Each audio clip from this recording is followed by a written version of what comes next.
2, then we have to put positive, we have to take positive 2, and if it is x plus 2, then we have to take minus 2. So here if we will put this value of x, that is 2, in the higher degree polynomial, that is x cube. So is this the normal polynomial equation? Yes, this or is is the this same. from the equation? Yes, the same above? polynomial as in the question. This is this one, this polynomial x cube plus 3xk plus 2x plus 1, the given polynomial p of x. So in the same this polynomial, we will put x equal to 2. If it is minus 2, then we will put positive 2 in this equation, and if it is plus 2, then we will put minus 2. We will replace x by minus 2 if it is positive x plus 2. So here it has been done very simply. So we will put we will substitute 2 in place of x. 2 cube, because there was x cube, so we will put x equal to 2. 2 cube plus 3, 2 square plus 2 into x, that is 2 into 2 plus 1. So 2 cube is 8, 2 square is 4, 4 threes are 12, plus 2 twos 4, and then plus 1. So after adding all these, we get 25. So again, the same, we got remainder. This is actually remainder.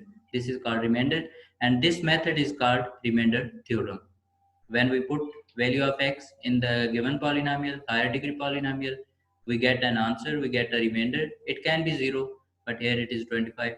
If the number is completely divisible, the divisor is can completely divide any polynomial, then our remainder will be 0. But if it is not completely divisible, then there can be any remainder. It can be positive, it can be negative, it can be higher. So for example, if the divisor was x plus 3, then we'll have to solve the equation x plus 3 equals 0, and then x will equal negative 3. So then we'll have to substitute negative 3 into the whole equation and get a remainder. Yes, so this number will be our remainder, and it is exactly the same as we get from long division. This is the long division. So here after remainder is 25. So this is a long process. So by using remainder theorem, when we can easily find our remainder. But and with the remainder theorem, it's only for the remainder, because like in order to find the quotient and everything, then we'll have to do the proper division. Yes, but this is only to find the remainder. Yes. So if the question is find the remainder using remainder theorem, then we have to do only this process. But if we have the question that divide by long division, then we have to divide the previous as we have done. So this is actually called the remainder theorem, and he again is the same. If a number is divided by x minus alpha, so we will see is again saying that it is negative alpha minus alpha. So in the polynomial, it will be positive alpha plus alpha. Alpha is any number, like we got 2. 2 was any number. So alpha is any can be any number. This is fact true, and the result is called the remainder theorem. So when we do this process and we get a remainder, then this process is called a remainder theorem. So this is very simple theorem. And then we, after remainder theorem, we can also x minus alpha, the quotient. Yes, if it is proved, suppose that when the polynomial is divided by x minus alpha, the quotient q of x and the remainder is r, then so we can also write like this one. This is our polynomial. Then we have to write this is divisor multiplied by quotient plus r, as we were doing yesterday, and also here again the same method, that if we divide, this is a divisor, this is quotient, this is remainder, then we have to write the answer like this. Divisor, this bracket in brackets, divisor multiplied by quotient, and then plus r, this is remainder. So this will be equal to the our this given equation, given polynomial. So we can write any polynomial in this form. When we have a quotient, when we have a remainder, then we have the any polynomial is like this. Polynomial of x is equal to x minus alpha. It can be any value. It is actually the divisor by which we divide any polynomial. Divisor in bracket. So alpha is based on x minus alpha is basically the divisor. Yes, any divisor, because alpha is any plan. It can be any value, so they put it as general alpha. And then quotient of x, surely the answer is also in the x, because polynomial is So x for this, we'll have to solve it through long division and then put into long this division. Yes. equation. So this we have done long division. We have to do plus remainder. Yeah.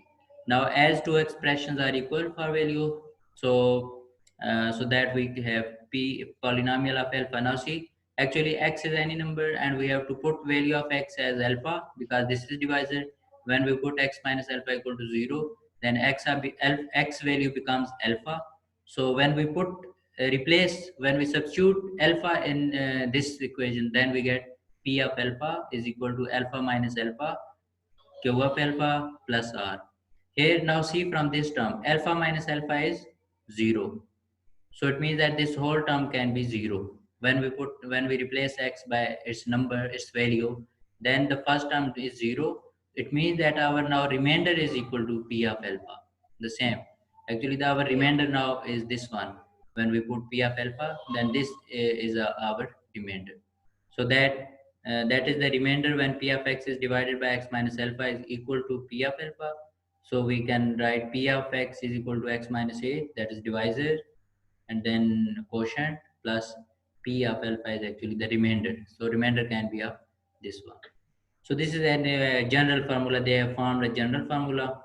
So it is simply the same thing that when we put a value, then actually the first term becomes 0. So our polynomial now has any answer. Remainder is actually any answer, as we done in the previous example. It was 25 here. So this is actually remainder. So we can put the remainder p of 2 when we here this is actually, you can say, p of 2. So p of 2 is has the value p of 2 is equal to 25, as we did in example Yeah. remainder theorem. P of 2 is now 25, so we will put in the first step we can write p of 2. Then we, after finding the value of p of 2, this one, by solving by this process, we get 25. So at last we will put 25 and we get the answer. And also the quotient, we have to solve the quotient. We have to solve it through long division to Yes, find the value of this quotient has to be solved by using long division.